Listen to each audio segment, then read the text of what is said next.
নামাজি মুসল্লির জন্য জাহান্নাম। তাও কেমন জাহান্নাম? ভয়ঙ্কর জাহান্নামের নাম ওয়াইল নামক জাহান্নাম।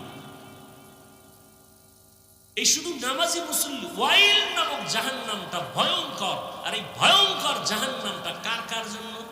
আর এক আয়াতে আল্লাহ বলেন ওয়াইলু ইয়াউমাইযিল লিল মুকাজ্জিবিন, মিথ্যাবাদীর জন্য ওয়াইল নামক জাহান্নাম ভয়ঙ্কর। আর কার জন্য?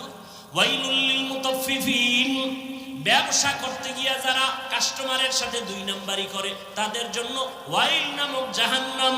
আর কার জন্য?